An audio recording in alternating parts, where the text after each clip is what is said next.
கிறிஸ்துவுக்குள்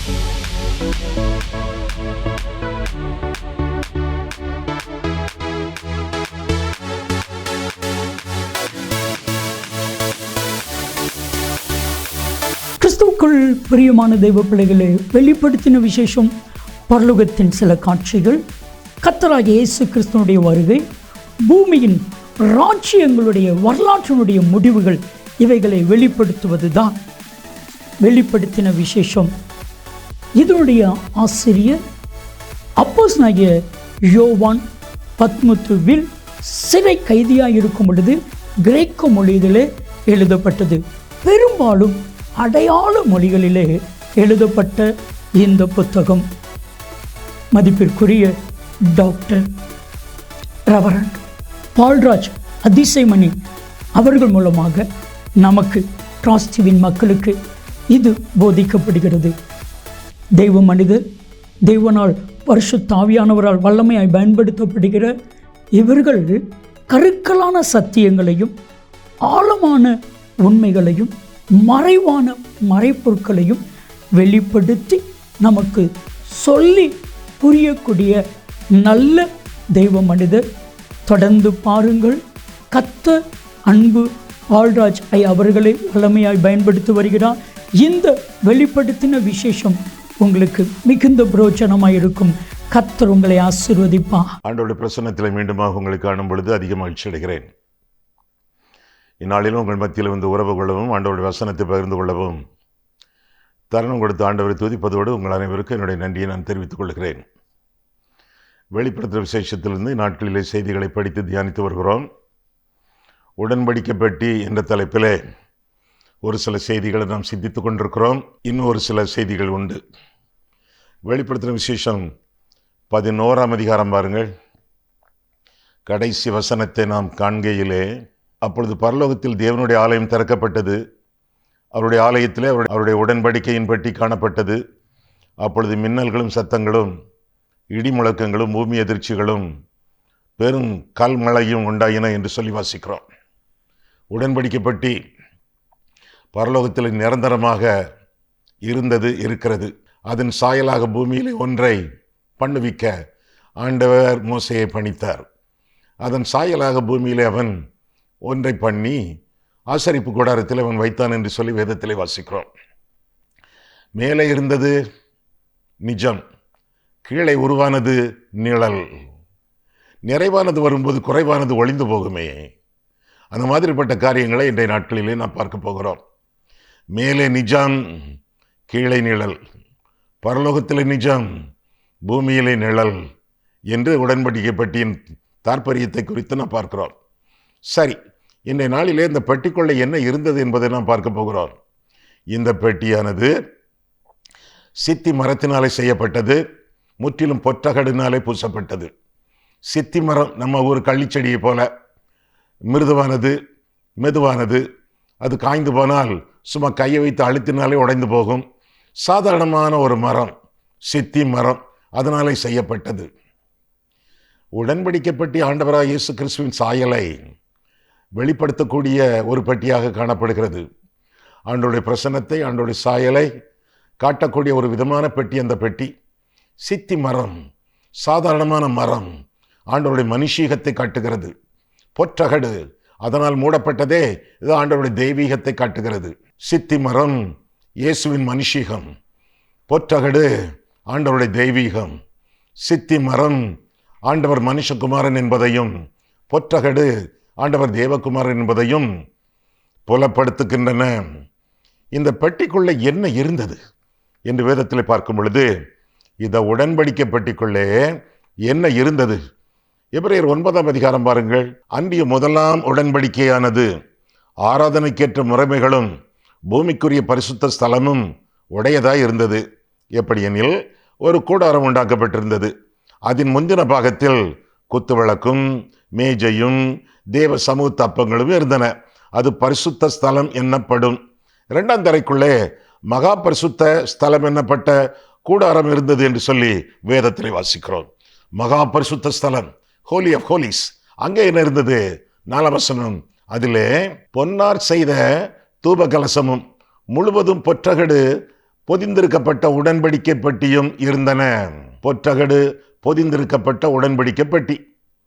அந்த பெட்டியிலே மன்னா வைக்கப்பட்ட பொற்பாத்திரமும் ஆரோனுடைய தளிர்த்த கோலும் உடன்படிக்கையின் கற்பலகைகளும் இருந்தன என்று சொல்லி வாசிக்கிறோம். இந்த 3 பொருட்கள் மகா பரிசுத்த ஸ்தலத்தில் வைக்கப்பட்டிருந்தன. ஆண்டவராகிய இயேசு கிறிஸ்துவின் அடையாள சின்னங்கள் என்று நாம் சொல்லலாம். அவற்றை குறித்து இந்த நாளிலே நாம் பார்க்க போகிறோம். முதலாவதாக மன்னா, அது ஒரு ஆகாரம். இரண்டாவதாக பார்க்கும் பொழுது அங்கே இருந்தது தளிர்த்த கோல், ஆரோனுடைய கோல், அங்கீகாரம் என்று சொல்லலாம். மூன்றாவதாக கற்பலகைகள், நம்முடைய வாழ்க்கையின் ஆதாரம் என்று சொல்லலாம். ஆக 3 காரியங்கள், ஒன்று ஆகாரம், இன்னொன்று அங்கீகாரம், அடுத்தது ஆதாரம் என்று சொல்லி இந்த பகுதியிலே இந்த பொருட்களின் அடிப்படை அடையாளங்களாக, அர்த்தங்களாக நாம் பார்க்கிறோம். முதலாவதாக மன்னா அங்கே வைக்கப்பட்டிருந்தது என்று சொல்லி அந்த எபிரேயர் 9ஆம் அதிகாரம் 4ஆம் வசனத்திலே பார்க்கிறோம். மன்னா ஆண்டவராகிய இயேசு கிறிஸ்துவை குறிப்பிடுகிறது. பரம மன்னா ஆண்டவராகிய இயேசு கிறிஸ்து ஜீவாப்பம் என்று சொல்லி யோவான் 6ஆம் அதிகாரத்திலே நாம் காண்கிறோம்.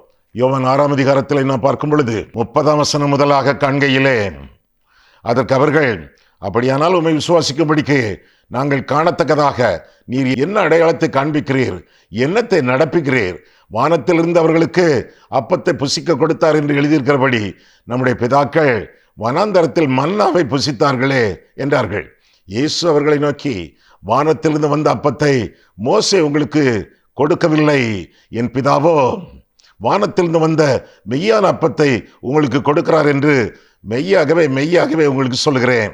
வானத்திலிருந்து இறங்கி உலகத்துக்கு ஜீவனை கொடுக்கிற அப்பமே தேவன் அருளிய அப்பம் என்று ஆண்டவர் குறிப்பிடுவதாக பார்க்கிறோம். 34ஆம் வசனம், அப்பொழுது அவர்கள் அவரை நோக்கி, ஆண்டவரே, இந்த அப்பத்தை எப்பொழுதும் எங்களுக்கு தர வேண்டும் என்றார்கள். இயேசு அவர்களை நோக்கி, ஜீவ அப்பம் நானே. சின்ன பிள்ளைகளுக்கு இந்த வசனத்தை சொல்லிக் கொடுப்பாங்க. ஜீவ அப்பம் நானே, என்னிடத்தில் வருகிறவன் ஒரு காலம் பசி அடையான், என்னிடத்தில் விசுவாசமாய் இருக்கிறவன் ஒரு காலம் தாகம் அடையான். நீங்கள் என்னை கண்டிருந்தும் விசுவாசியாமல் இருக்கிறீர்கள் என்று உங்களுக்கு சொல்லுகிறேன் என்று சொல்லி தன்னை குறித்து அவர்களுக்கு விளம்பரப்படுத்தி அவர்களை விசுவாசிப்பதற்கு ஏற்ப அவர்களுக்கு புத்தி சொன்னதாக பார்க்கிறோம். அவர்கள் அந்த புத்தியை ஏற்றுக்கொண்டது மாதிரி தெரியவில்லை. அநேகர் அது முதல் அவரோடு கூட நடவாமல் பின்வாங்கி போனார்கள் என்று சொல்லி வேதத்திலே வாசிக்கிறோம். ஆக ஆண்டவராகிய இயேசு கிறிஸ்து ஜீவாப்பம், பரம மன்னா என்று சொல்லி அவரை குறித்து வேதத்திலே வாசிக்கிறோம். என்னை விசுவாசியுங்கள் என்று ஆண்டவர் சொன்னாரே. என்னை விசுவாசிக்கும் பொழுது இந்த அப்பத்தை பெறுவீர்கள், அற்புதத்தை காண்பீர்கள், ரட்சிக்கப்படுவீர்கள் என்ற அர்த்தத்திற்கேற்ப ஆண்டவர் மொழிந்ததாக வேதத்திலே வாசிக்கிறோம். 28 பாருங்கள், யோவான் 6:28. அப்பொழுது அவர்கள் அவரை நோக்கி, தேவனுக்கேற்ற கிரியைகளை நடப்பிக்கும்படி நாங்கள் என்ன செய்ய வேண்டும் என்றார்கள். ஒன்றும் செய்யண்டாம், எல்லாம் செய்து முடிக்கப்பட்டது ஆண்டவராகிய இயேசு கிறிஸ்துவின் கிருபையினாலே சிலுவையிலே. ரட்சிப்பு என்பது நாம் செய்து முடிக்க வேண்டியதல்ல, ஆண்டவர் செய்து முடித்தது. அதை விசுவாசத்தோடு ஏற்றுக்கொள்ள வேண்டும். கிரியைகள் விசுவாசம்தான் கிரியைகள் என்று ஒரே போடாகப்பட்டதாக வேதத்தில் என்ன வாசிக்கிறோம். மீண்டும் அந்த வசனம் 28. அப்பொழுது அவர்கள் அவரை நோக்கி, தேவனுக்கேற்ற கிரியைகளை நடப்பிக்கும்படி நாங்கள் என்ன செய்ய வேண்டும் என்றார்கள். இயேசு அவர்களுக்கு பிரதியுத்தரமாக, அவர் அனுப்பினவரை, அதாவது தம்மை நீங்கள் விசுவாசிப்பதே தேவனுக்கேற்ற கிரியையா இருக்கிறது என்றார் என்று சொல்லி வாசிக்கிறோம். ஆண்டவரை விசுவாசிப்பதே ஆண்டவருக்கேற்ற கிரியை என்று சொல்லி வேதத்தில் வாசிக்கிறோம். ஆண்டவராக இயேசு கிறிஸ்துவை விசுவாசிப்பதே ஆண்டவருக்கேற்ற கிரியை என்று சொல்லி இந்த பகுதியிலே வாசிக்கிறோம். கிருபையினாலே ரட்சிப்பு, கிரியையினாலே ரட்சிப்பு அல்ல. எபேசியர் 2ஆம் அதிகாரம் 7 முதலாக நாம் வாசிக்கும் பொழுது அங்கே நாம் வாசிக்கிற காரியங்கள் என்னவென்று பார்க்கும் பொழுது, கிருபையினாலே விசுவாசத்தை கொண்டு ரட்சிக்கப்பட்டீர்கள், இது உங்களால் உண்டானதல்ல, இது தேவனுடைய ஈவு, ஒருவரும் பெருமை பாராட்டாதபடிக்கு இது கிரியைகளினால் உண்டானதல்ல என்று சொல்லி 8ஆம் 9ஆம் வசனங்களினை நாம் பார்க்கிறோம். கிருபையினாலே, விசுவாசத்தினாலே அல்ல, கிருபையினாலே. கிருபை ரட்சிப்பை கொடுக்கிறது, விசுவாசம் ரட்சிப்பை வாங்குகிறது. கிருபை வழங்குகிறது, விசுவாசம் வாங்குகிறது. விசுவாசம் ஏறக்குறைய ஒரு திருவோடு போல. தேவ கிருபை ரட்சிப்பை கொடுக்கிறது. கிருபையினாலே விசுவாசத்தை கொண்டு ரட்சிக்கப்பட்டீர்கள். இது உங்களால் உண்டானதல்ல, இது தேவனுடைய ஈவு, ஒருவரும் பெருமை பாராட்டாதபடிக்கு இது கிரியைகளினால் உண்டானதல்ல என்று சொல்லி கர்த்தர் கற்பித்ததாக நம் வேதத்தில் வாசிக்கிறோம். பாவத்திலிருந்து மனம் திரும்பி இயேசு சிலுவையில் முடித்து வைத்த ரட்சிப்பை கிருபையினாலே நாம் பெற்றுக்கொள்ளுகிறோம். விசுவாசத்தோடு அதை ஏற்றுக்கொள்ளுகிறோம். அப்ப கிரியையா ரட்சிக்கப்பட்ட பின் கிரியைகளிலே ஆவியின் கனியின் அம்சங்கள் போல அந்த ரட்சிப்பை அறிக்கையிடுகிறோம். அவ்வளவுதான். கிரியையினாலே ரட்சிப்பு அல்ல, ரட்சிப்பு பெற்ற பிறகு கிரியைகளிலே அந்த ரட்சிப்பை காண்பிக்கிறோம் என்றுதான் வேதத்திலிருந்து நாம் விளங்கிக் கொள்ள வேண்டும். மன்னா முதலாவதாக வைக்கப்பட்ட பொருள், ஆண்டவராய் இயேசு கிறிஸ்துவின் அடையாளம். பசி நீக்கும் மன்னா, நிலையான ஒரு வாழ்க்கை, பசிக்கவே பசிக்காது. இயேசு இருதயத்தில் இருக்கும் பொழுது இயேசு போதுமே, இயேசு போதுமே என்று பாடத் தோன்றும். மனுஷன் அப்பத்தினாலே மாத்திரமல்ல, தேவனுடைய வாயிலிருந்து புறப்படுகிற ஒவ்வொரு வார்த்தையினாலும் பிழைப்பான் என்று கர்த்தர் கற்பித்தாரே, பிசாசை முறியடித்தாரே, அதுபோல பசி எடுக்கக்கூடாத அளவிலே பரமமன்னா நமக்கு கொடுக்கப்படுகிறது என்று சொல்லி வேதம் நமக்கு அறிவிக்கிறது. ஏசாயா 55 பார்க்கும் பொழுது, ஏசாயா 55 நாம் காணும் பொழுது அங்கே என்ன வாசிக்கிறோம்? ஏசாயா 55 பார்க்கும் பொழுது முதலாம் வசனம், ஓ தாகமாயிருக்கிறவர்களே, நீங்கள் எல்லாரும் தண்ணீர்கள் இன்றைக்கு வாருங்கள். பணம் இல்லாதவர்களே, நீங்கள் வந்து வாங்கி சாப்பிடுங்கள். நீங்கள் வந்து பணமுமின்றி விலையுமின்றி திராட்சரசமும் பாலும் கொள்ளுங்கள் என்று சொல்லி வேதத்திலே ஆண்டவர் சொல்வதாக நாம் வாசிக்கிறோம். இலவசமாக ஈவாக அருளப்படக்கூடிய ஜீவ அப்பம், ஜீவ தண்ணீர், ரட்சிப்பை குறிப்பிடக்கூடிய உருவகங்கள், உவமைகள் என்று சொல்லி பார்க்கிறோம். பசி நீக்கும் மன்னா ஆண்டவராய் இயேசு கிறிஸ்துவை இருதயத்தில் ஏற்றுக்கொள்ளும் பொழுது திருப்தியான வாழ்க்கை, பரம திருப்தி என்று பார்க்கிறோம். முதலாவதாக பசி நீக்கும் மன்னா, இரண்டாவதாக பலப்படுத்தும் மன்னா. பலப்படுத்தும் மன்னா, சூறைச் செடியின் கீழே சுருண்டு கிடந்தவன் எலியா. பயம், ஏசபேலுக்கு பயம், சரியான களைப்பு, இளைப்பு. அந்த சூழ்நிலையிலே தூதன் வந்து அவனை தட்டி எழுப்புகிறான், அப்பமும் தண்ணீரும் அவனுக்கு கொடுக்கிறான். அந்த பலத்தினாலே அவன் புறப்பட்டு சென்றான் என்று சொல்லி வேதத்தில் நாம் வாசிக்கிறோம். பலப்படுத்துமன்னா ஆண்டவராகிய இயேசு கிறிஸ்து, என்னை பலப்படுத்துகிற கிறிஸ்துவினாலே எல்லாவற்றையும் செய்ய எனக்கு பலன் உண்டு என்று சொல்லி பவுல் விளக்குவதாக நாம் வேதத்தில் வாசிக்கிறோம். மீண்டும், மனுஷன் அப்பத்தினாலே மாத்திரமல்ல, தேவனுடைய வாயிலிருந்து புறப்படுகிற ஒவ்வொரு வார்த்தையினாலும் பிழைப்பான், பலப்படுவான், பிரகாசிப்பான் என்று சொல்லி வேதம் நமக்கு விளக்குகிறது. முதலாவதாக பசி நீக்கும் மன்னா, இரண்டாவதாக பலப்படுத்தும் மன்னா, மூன்றாவதாக பரிசுத்த மன்னா. ஆண்டவராகிய இயேசு கிறிஸ்து பரிசுத்தர் பரிசுத்தர் பரிசுத்தர் என்று சொல்லி வேதம் நமக்கு தெளிவாக விளக்குகிறது. பரிசுத்த மன்னா எங்கே பார்க்கிறோம்? 1 கொரிந்தியர் 11 அதிகாரத்தில் நாம் காண்கையிலே 11 அதிகாரம் 23 முதல் வாசிக்கும் பொழுது, நான் உங்களுக்கு ஒப்புவித்ததை கர்த்தரிடத்தில் பெற்றுக்கொண்டேன்.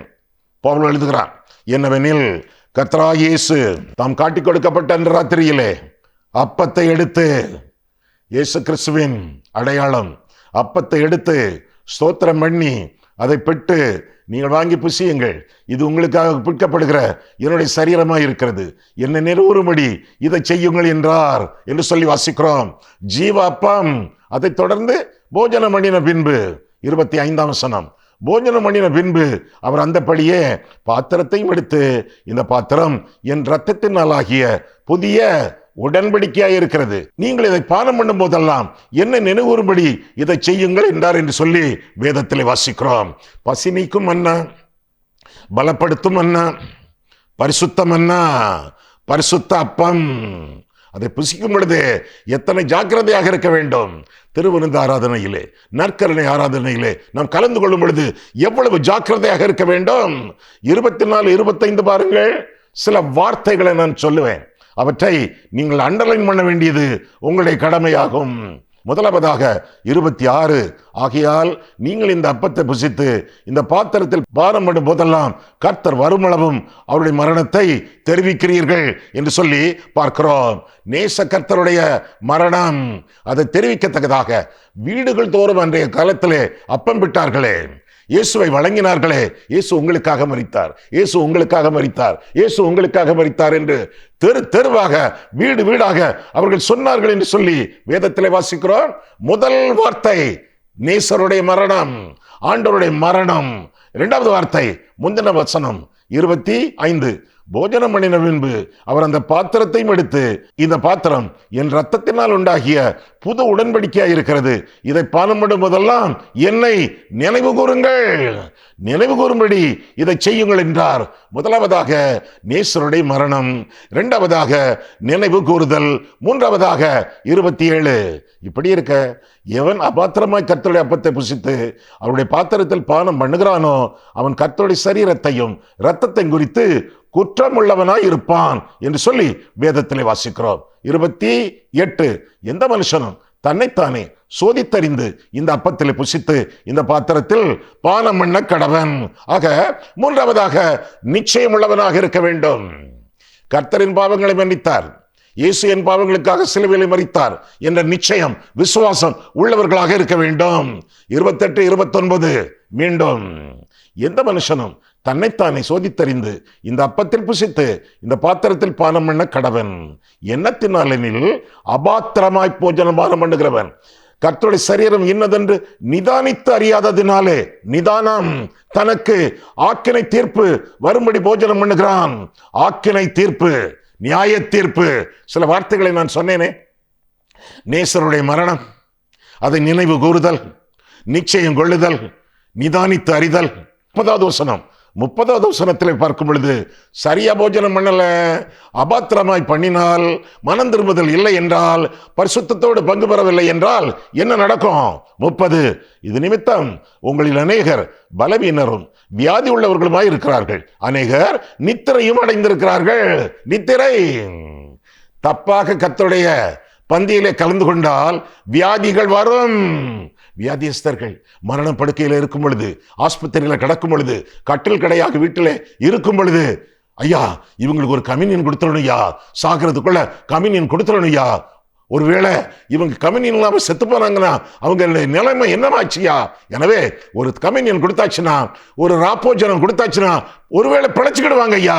வேதம் சொல்லுகிறது, என்ன சொல்லுகிறது? இது நிமித்தம், எது நிமித்தம்? அபாத்திரமாய் பாத்திரத்தில் புசித்தால் பானம் பண்ணினால் உங்களில் அநேகர் பலவீனரும் வியாதி உள்ளவர்களுமாய் இருக்கிறார்கள், அநேகர் செத்து போனாங்க, நித்திரையும் அடைந்திருக்கிறார்கள். 31, நம்மை நாமே நிதானித்து அறிந்தால் நாம் நியாயந்தீர்க்கப்படும். பல வார்த்தைகளை நான் சொன்னேனே. நேசருடைய மரணம், அதை நினைவு கூறுங்கள். உங்கள் ரட்சிப்பை குறித்த நிச்சயத்தோடு இருங்கள். இந்த பந்தியில பங்கு பெறுவதற்கு முன்பு நிதானத்தோடு உங்களை சோதித்து பாருங்கள், இல்லை நித்திரை அடைவீர்கள். இது நியாய தீர்ப்பு, இது நியாய தீர்ப்பு. இன்னொரு வார்த்தையும் சொல்லலாம் போலுக்க. 32, நாம் நியாயந்தீர்க்கப்படும் போது உலகத்தோட ஆக்கினைக்குள்ளாக தீர்க்கப்படாதபடிக்கு கர்த்தராலே சிட்சிக்கப்படுகிறோம். நிச்சயமான சிட்சை. தப்பாக, தவறாக, துணிந்து, துணிகரமாக கர்த்தருடைய பந்தியிலே கலந்து கொள்ளும் பொழுது சிட்சைகள் பெருகும் என்று சொல்லி வேதம் நமக்கு கற்றுக் கொடுக்கிறது. ஆக முதலாவதாக நாம் சிந்தித்த வார்த்தை மன்னா. இரண்டாவதாக தளிர்த்த கோல், அங்கீகாரம். எண்ணாகமத்தில் நான் பார்க்கும் பொழுது 16, 17 அதிகாரத்தில் நாம் வாசிக்கையிலே ஒவ்வொரு கோத்தரத்திலிருந்தும் ஒவ்வொரு கோல் கொண்டு வரப்பட்டது. ஆரோனுடைய கோலும் அங்கே கொண்டு வரப்பட்டது. ஆசரிப்பு கூடாரத்திலே சாட்சியின் பட்டி, உடன்படிக்கை பட்டி, அதற்கு முன்பாக இந்த 12 கோல்களும் வைக்கப்பட்டிருந்தன என்று சொல்லி வேதம் நமக்கு கற்றுக் கொடுக்கிறது. 12 கோல்கள் ஒரு நாள் முழுவதும், ஒரு ராத்திரி முழுவதும் வைக்கப்பட்ட பொழுது எந்த கோல் அங்கீகரிக்கப்படுகிறது, ஆரோனுக்கு அங்கீகாரம் உண்டா இல்லையா என்று கண்டுபிடிக்க இந்த காட்சி அமைக்கப்பட்டது. எல்லா கோல்களும் உறங்கிக் கொண்டே இருந்தன. ஆரோன் கோல் மட்டும் தளிர்த்தது, துளிர்த்தது, இலைகள் வந்தன, கனிகள் உண்டாகின என்றெல்லாம் வேதத்தில் வாசிக்கிறோம். சாதாரண மரக்கட்டை, சாதாரண மரக்குச்சி, உயிரில்லாத ஆரோனுடைய கோல் ஆண்டவருடைய சமூகத்திலே வைக்கப்பட்ட பொழுது உயிர் விளைத்தது, உயிரோடு எழும்பியது, பூ பூத்தது, காய் காய்த்தது, கனி கொடுத்தது. உயிரில்லாத ஒரு குச்சி உயிர் பெற்றது. அது மட்டுமல்ல, தன்னுடைய உயிரை உலகத்திற்கு காட்டியது.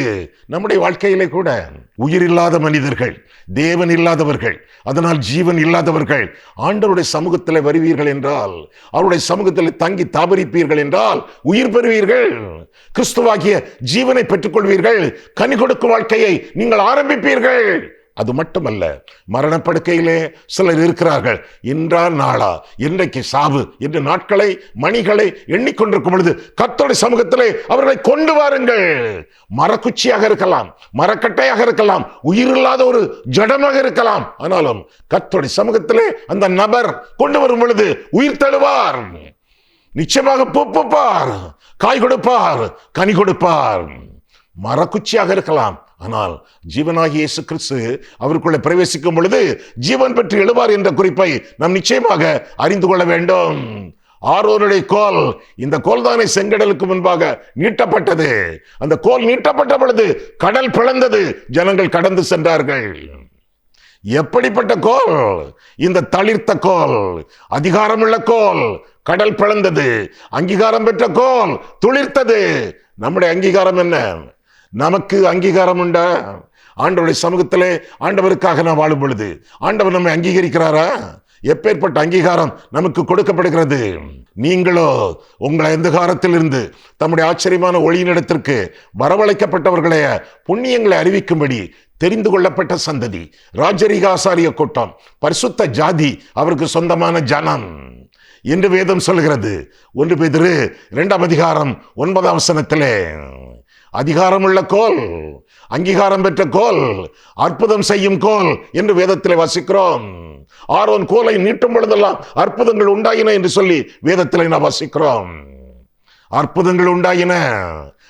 ஆண்டவர் அறியாதவர்களுக்கு அந்த அற்புதங்கள் எல்லாம் வாதைகள், ஆண்டவருடைய பிள்ளைகளுக்கு அந்த அற்புதங்கள் எல்லாம் விந்தைகள். நம்முடைய வாழ்க்கையிலே வாதைகள் நீங்கி விந்தைகள் பெருக ஆண்டவரை இரட்சகராக ஏற்றுக்கொள்ள வேண்டும். அப்போ அற்புதங்கள் உண்டாகும், அதிசயங்கள் உண்டாகும் என்று சொல்லி வேதத்திலே வாசிக்கிறோம். ஓபேத் ஏதோம் என்ற மனிதனை குறித்து நீங்கள் கேள்விப்பட்டிருக்கீங்களா? 2 சாமுவேல் 6ஆம் அதிகாரத்திலே அவன் வீட்டிலே உடன்படிக்கை பெட்டி தங்கியது 3 மாசம்தான், வீடு முழுவதும் செழிப்பு பொங்கியது என்று சொல்லி வேதத்திலே வாசிக்கிறோம். ஆசீர்வாதம் பெற்ற வீடு. காரணம், அங்கே உடன்படிக்கை பெட்டி அந்த தளிர்த்த கோலோடு, அந்த மன்னாவோடு, அந்த கற்பலகையோடு அங்கே வைக்கப்பட்டது. அற்புதங்கள் உண்டாயின என்று சொல்லி வேதத்திலே வாசிக்கிறோம். அரவணைக்கும் கோல். என்னென்ன காரியங்களை சொல்லிவிட்டேன்? அதிகாரமுள்ள கோல், அங்கீகாரம் பெற்ற கோல், அற்புதம் செய்யும் கோல், அது மட்டுமல்ல அரவணைக்கும் கோல். உமது கோலும் உமது தடியும் என்னை தேற்றும் என்று சொல்லி நான் வேதத்திலே வாசிக்கிறோமே. கோல்னா என்னது? கிருபை. தடினா என்னது? சிட்சை. கிருபையும் தேற்றும், சிட்சையும் தேற்றும். வலுவாது நம்மை காக்கக்கூடிய கோல், இலைகளை, தலைகளை, காய்களை, கனிகளை ஆடுகளுக்கு பறித்து போடக்கூடிய கோல் கிருபை. நான் என்னுடைய கால் சறுக்கும் பொழுது உம்முடைய கிருபை என்னை தாங்குகிறது. வலுவாமல் நம்மை தாங்கக்கூடிய கோல் என்று சொல்லி வேதத்திலே வாசிக்கிறோம். அது மட்டுமல்ல, தடி. ஆடுகள் மந்தையை விட்டு பிரிந்து அங்கே இங்கே சென்றால் ஒரு அடி அல்லது இங்கே இருந்து தூக்கி எறிவான், மேலே பட்டு வலி தாங்காமல் கூட்டத்தில் வந்து சேரும். சிட்சையின் மூலமாக ஆண்டவர் வழி நடத்துவது, பாதுகாப்பது, தன்னுடைய சித்தத்திற்குள்ளாக கொண்டு சேர்ப்பது. கோலும் தேற்றும், தடியும் தேற்றும் என்று சொல்லி வேதத்தில் இருந்து விளங்கிக் கொள்ளுகிறோம். இன்னொரு காரியமும் அங்கே இடம்பெறுகிறது. என்னதெல்லாம்? மன்னா, ஆகாரம். 2ஆவதாக தளிர்த்த கோல், அங்கீகாரம். 3ஆவதாக கற்பலகைகள். கற்பலகை அல்ல, கற்பலகைகள். எத்தனை? 2. எதெல்லாம்? பழைய ஏற்பாடு, புதிய ஏற்பாடு என்று வைத்துக் கொள்ளலாமே. கற்பலகைகள் ஆதாரம், வாழ்க்கையின் ஆதாரம் ஆண்டவர் தரக்கூடிய கற்பலகைகள் என்று சொல்லி வேத நமக்கு கற்றுக் கொடுக்கிறது. வேத வசனத்தின் ஆழம், வேத வசனத்தின் முக்கியத்துவம் இந்த கற்பலகைகளிலே காணப்படுகின்றன. ஆண்டவருடைய கற்பனைகள், அவர் தரக்கூடிய வசனங்கள். ஆண்டவருக்கு என்னது பெரியது? அவருடைய நாமம் பெரியதாயிற்று. என்னுடைய மகிமை வேறொருவருக்கும் என் துதியை விக்கிரகங்களுக்கு கொடையன்னு சொன்னாரே. அப்படிப்பட்ட ஆண்டவர். ஏறக்குறைய 500 நாமங்கள் ஆண்டவருக்கு உண்டு. ஆனால் உம்முடைய நாமத்தின் சகல பிரஸ்தாபத்தை பார்க்கலாம் உம்முடைய வேதத்தை மகிமைப்படுத்தினீர் என்றல்லவா வேதம் சொல்லுகிறது. 138 சங்கீதம் 2 வசனத்திலே அவருக்கே அவருடைய பெயரை விட அவருடைய வேதம் முக்கியமாக இருக்கும் பொழுது நமக்கு எத்தனை முக்கியமாக வேதம், வசனம், ஆண்டவருடைய வார்த்தை முக்கியமாக இருக்க வேண்டும். வேதம் நம்மை பாவத்தை விட்டு விலக்கும், அல்லது பாவம் நம்மை வேதத்தை விட்டு விலக்கும். வேதம் நம்மை பாவத்தை விட்டு விலக்கும், அல்லது பாவம் நம்மை வேதத்தை விட்டு விலக்கும். எது எதை விட்டு இந்நாட்களிலே நம்மை விலக்கி கொண்டிருக்கிறது? சாட்சி பிரமாணம் என்று சொல்லி வேதம் அழைக்கப்படுகிறது. தேவன் தம்முடைய விரல்களினாலே எழுதி தந்த 10 கற்பனைகள் என்று சொல்லி வேதத்திலே வாசிக்கிறோம். வாழ்க்கையின் ஆதாரங்கள் இஸ்ரவேலருக்கு மட்டுமல்ல, இந்தியருக்கு மட்டுமல்ல, எல்லா ஜனத்தினருக்கும் ஆதாரமாக இருப்பதாக வேதத்திலே வாசிக்கிறோம். வேதத்தை நீங்கள் தூக்கினால் வேதம் உங்களை தூக்கும் என்பதை நீங்கள் அறிந்து கொள்ளுங்கள். வேதத்திலே நீங்கள் லயித்திருந்து அதுவே உங்களுடைய மனமகிழ்ச்சி என்று கருதி வேதத்தை வாசிக்காது இருந்தால் அதுதானே எனக்கு ஆறுதல். என்னுடைய பாவத்திலே நான் கெட்டு போயிருப்பேன் என்று சொல்லி சங்கீதக்காரன் புலம்புவதாக நாம் வேதத்திலே பார்க்கிறோம். வேதம் நம்முடைய வாழ்க்கையிலே முக்கியமானது. 1652 மொழிகள் இந்தியாவிலே உண்டாமே. அவற்றில் ஏறக்குறைய 70 மொழிகளிலே தானே வேதம் இருக்கிறது. அந்த வேதம் உங்களுடைய கையில இருக்கிறது, உங்களுடைய போனில் இருக்கிறது. கொடுத்து வைத்தவர்கள் நீங்கள், நான். எப்படி வேதம் அறியாமல், அதனால் தேவனின்றி ஜீவனின்றி நரகத்தின் பாதையிலே ஜனங்கள் விரைந்து கொண்டிருக்கும் பொழுது ஆண்டவர் பரலோகத்திலிருந்து வேதத்தை நமக்கு பரிசளித்து நமக்கு தந்திருக்கிறாரே. அதை வாசியுங்கள், தியானியுங்கள், படியுங்கள். ஏனென்றால் உங்களுடைய வாழ்க்கையில் ஆதாரமும் உங்களுடைய வாழ்க்கையில் அஸ்திபாரமும் அதுவே என்று கருதி வேதத்தில் உங்களுடைய வாழ்க்கையை காத்துக் கொள்ளுங்கள். 3 காரியங்கள் இங்கே சொல்லப்பட்டிருக்கின்றன. இந்த உடன்படிக்கை பட்டிக்குள்ள வைக்கப்பட்ட காரியங்கள். 1 மன்னா, ஆகாரம். 2வதாக தளிர்த்த கோல், அங்கீகாரம். 3வதாக கற்பலகைகள், ஆதாரம். இந்த 3 காரியங்களும் வாழ்க்கையில முக்கியம் அல்லவா? ஆண்டவருடைய ஆகாரம், ஆண்டவர் நமக்கு தரக்கூடிய அங்கீகாரம், அது மட்டுமல்ல நம்முடைய அடிப்படை ஆதாரம் எல்லாமே நமக்கு கொடுக்கப்பட்டிருக்கிறது. ஆண்டவராக இயேசு கிறிஸ்துவுக்குள், அவர் வழிகாட்டக்கூடிய வேதத்திற்குள் நம்முடைய வாழ்க்கை அமைந்து வாழும் என்றால் இமையிலே ஆசீர்வாதமாக இருப்போம், மறுமை வரைக்கும் ஆசீர்வாதமாக வாழ்வோம். கர்த்தர் உங்களை ஆசீர்வதிப்பாராக. ஆமேன். கண்களை மூடுவோம், கர்த்தரை பார்ப்போம். அன்புள்ள ஆண்டவரே, உம்முடைய வசனங்களை ஆராயவும் எங்கள் வாழ்க்கையை ஆராயவும் உம்முடைய சந்நிதியிலே எங்களை வழிநடத்தினீர். அதற்காக நன்றி செலுத்துகிறோம் சுவாமி. உடன்படிக்கை பெட்டிக்குள் இருந்த பொருட்களை நாங்கள் உற்று கவனித்தோம் சுவாமி. உம்மை வெளிப்படுத்தக்கூடிய சின்னங்கள், அவை காட்டக்கூடிய போதனைகளை நாங்கள் கருத்தாக கற்றுக்கொண்டு ஏற்றுக்கொண்டு உமக்கு கீழ்ப்படிந்து உம்முடைய பிரசன்னத்துக்குள்ளாகவும் பரிசுத்த சித்தத்திற்குள்ளாகவும் வாழ எங்களை ஆசீர்வதியும். இயேசு கிறிஸ்துவின் நாமத்தில் ஜெபிக்கிறோம் பிதாவே.